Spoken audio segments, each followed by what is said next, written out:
Howdy folks, my name is Connors, and originally this was going to be a video for a friend of mine, or not a friend, but someone I know. His name is Monkey Chops, and basically on a community post he said he didn't know how to animate.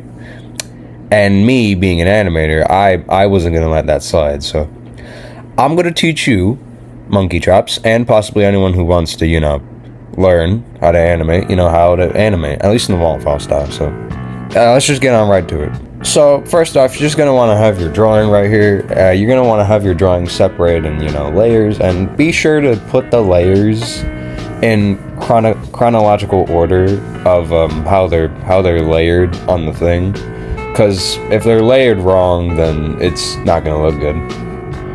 Anyway, then this is how I do it personally, but you want to go and click the little eye icon right next to, the parts. Not the parts inside of the parts where you shade, but, the parts on the outside, that are shaded. So, click on those until you have at least one part.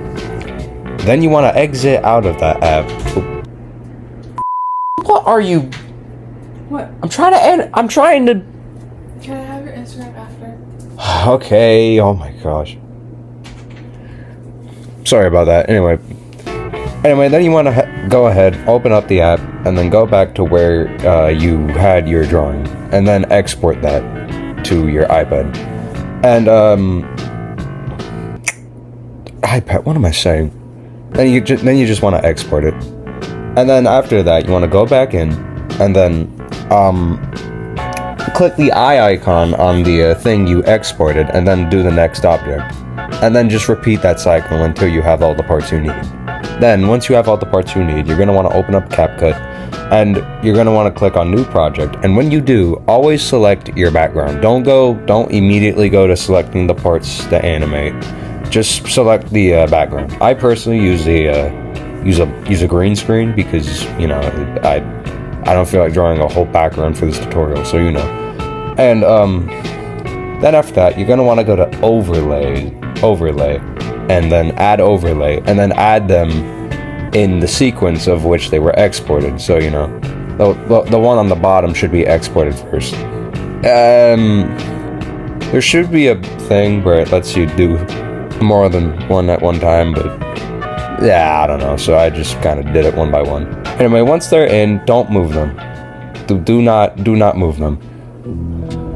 And if you do move them, then at least have an exported version of your full drawing. That way you can, move the parts back to where they originally belonged. But my biggest advice would be to just... What? Oh, shoot, hold up. Once you have the drawing fully exported, you're going to want to also try to straighten up, the parts a bit, so that way they're all like the same length. Because if they're different lengths, then, yeah, it's not going to be fun. Anyway, after that, you're going to want to take your part, and you're going to want to click this little diamond symbol that should be right next to the undo button. And that is what you use to animate. And to move the part, you're going to want to click on the part you had, and then go to basic, and then rotate, scale, or position that part the way you want. Try to be as orderly as you can. Like, put one keyframe where you want to still frame, and then put another keyframe for where you're going to move it. After a little bit, it should look a little something like this. Nothing too advanced, but something decent, But this isn't good enough for me.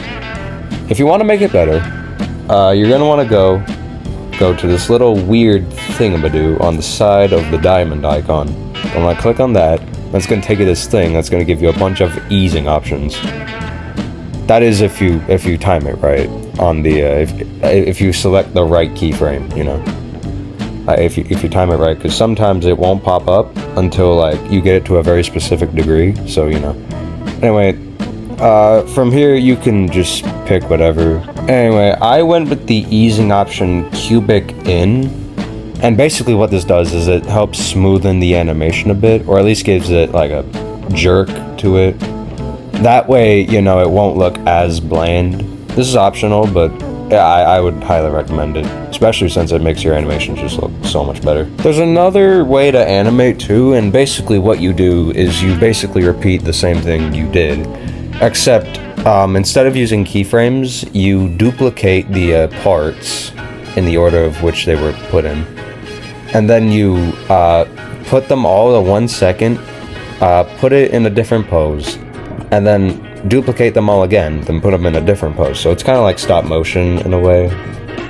So yeah, there's that too, you know. Anyway, there's also eye motion, but I don't know how to use that app, so you're on your own for that, buddy. Anyway, hopefully this helped, at least with some of you. Hopefully you enjoyed it. I also canceled the birthday saga, so that probably sucks, but hey, I don't think anyone cares. Anyway, yeah, hopefully you enjoyed. See ya.